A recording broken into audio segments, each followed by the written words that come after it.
सबसे पहले मैं झांसी जिले के प्रत्येक अधिवक्ता, देखिए प्रमुख बातें तो आपको भाई साहब ने बताई हैं कि बार काउंसिल के जो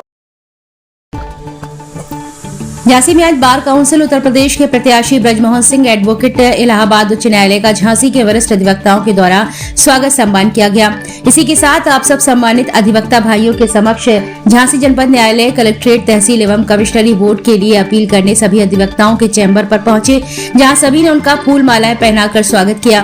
प्रत्याशी ब्रजमोहन सिंह ने सभी सम्मानित अधिवक्ताओं से अपील की और कहा, आपके स्नेह और प्रथम वरीयता के मत का आकांक्षी हूँ, मुझे अपना बहुमूल्य वोट देकर विजयी बनाएं। इसमें संतोष कुमार दोहरे एडवोकेट जिला एवं सत्र न्यायालय झांसी, पूर्व शासकीय अधिवक्ता जिला पंचायत सदस्य Bahujan Samaj party Jhansi, advocate Ravindra Kumar, advocate BL Bhaskar, advocate Santosh Verma आदि अधिवक्ता गण उपस्थित रहे।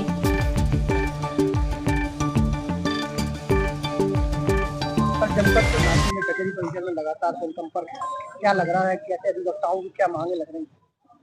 मित्र, सबसे पहले मैं झांसी जिले के प्रत्येक अधिवक्ता साथी को, जो कि वरिष्ठ अधिवक्ता हैं, मेरी उम्र के अधिवक्ता हैं और हमसे जो जूनियर भी अधिवक्ता हैं, उन्हें सबसे पहले मैं दिल की गहराइयों से बहुत बहुत धन्यवाद, आभार कहूंगा। उन्होंने यहाँ मेरे आने पर जो मेरा स्वागत और मुझे जो प्यार और सम्मान दिया है, इसके लिए मैं उनका बहुत बहुत आभारी हूँ, नंबर 1। दूसरी बात, अधिवक्ताओं की जो समस्याएं हैं उनमें एक सबसे बड़ा विषय हमारे सामने ये है कि हाई कोर्ट और सुप्रीम कोर्ट के अंदर सीनियर एडवोकेट डिक्लेयर करने की प्रक्रिया है, लेकिन खास तौर से जो डिस्ट्रिक्ट कोर्ट्स के अंदर जहां किसी मुकदमे का जन्म होता है और एविडेंस का जो विषय होता है या सिविल प्रोसीडिंग्स होती हैं, उसमें सबसे बड़ा महारत डिस्ट्रिक्ट कोर्ट्स के हमारे अधिवक्ता साथियों का होता है। 35 साल, 40 साल, 45 साल की अधिवक्ता जो सीनियर एडवोकेट हैं, मेरी ये सबसे पहली मांग होगी और यह प्रक्रिया मैं इसके लिए शुरू करूंगा कि यहां डिस्ट्रिक्ट कोर्ट्स के अधिवक्ताओं को भी सीनियर एडवोकेट डिक्लेयर करने की प्रक्रिया हाई कोर्ट के द्वारा उसी प्रकार शुरू की जानी चाहिए जिस प्रकार की डिस्ट्रिक्ट कोर्ट के अलावा हाई कोर्ट और सुप्रीम कोर्ट के अंदर सीनियर एडवोकेट डिक्लेयर करने की प्रक्रिया है, सबसे पहली बात। दूसरी बात, यहां हमारे जो अधिवक्ता साथी हैं, खासतौर से हमारे नए अधिवक्ता साथी हैं, 5 साल 6 साल के अधिवक्ता साथी हैं, किसी भी डिस्ट्रिक्ट में, पूरे स्टेट में मैं बात कर रहा हूं, नए अधिवक्ताओं को कोई जल्दी मुकदमा नहीं देता। इसलिए ये हमारा प्राइम ऑब्जेक्ट रहेगा कि हमारे नए अधिवक्ताओं को हर हालत में हर महीने 5,000, 6,000, 7,000, 10,000 जो भी तय होगा, वो स्टाइपेंड उन्हें हर हालत में मिलना चाहिए, जैसा कि झारखंड स्टेट में दिया जा रहा है। मैं तीसरी बात कहूंगा, हर आदमी रिटायर होता है, उम्र होती है उसकी।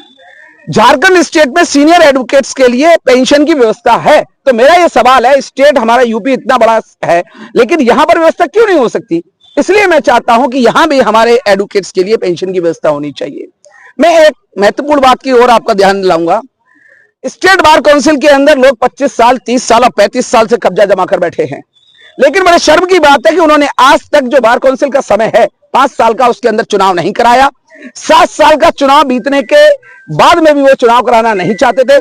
माननीय संतोष कुमार दोहरे, जो कि यही आपके झांसी के ही एडवोकेट हैं, यहाँ सरकारी अधिवक्ता भी रहे हैं और उसके साथ साथ आप जो है डॉक्टर अंबेडकर राष्ट्रीय अधिवक्ता संघ के एक राष्ट्रीय पदाधिकारी भी हैं।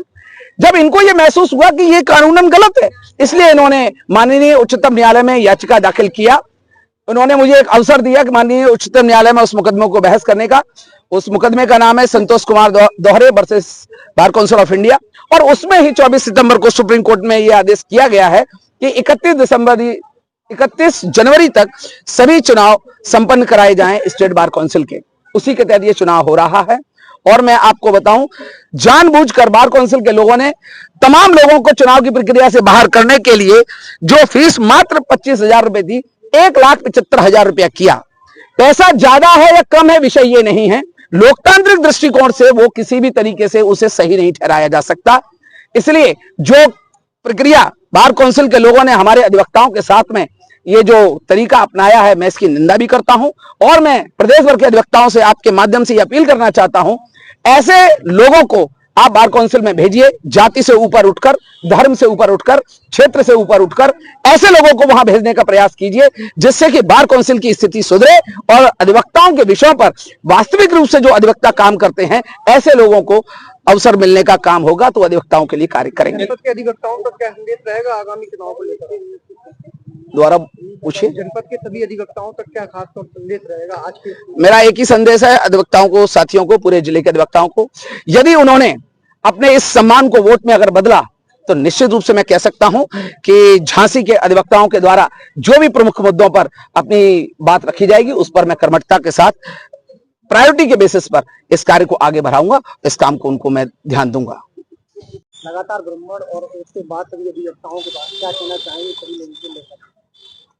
देखिए, प्रमुख बातें तो आपको भाई साहब ने बताई हैं कि बार काउंसिल के जो हमारे पूर्व अभी वर्तमान में मेंबर हैं 25, वो किस तरह से अपना आधिपत्य वहां जमाए हुए थे और वकीलों के हित में उन्होंने पिछले 7 साल में क्या किया है किसी से छुपा नहीं है। कोरोना काल आया, वकील के पास कचहरी में आने के अलावा अन्य कोई आया नहीं है।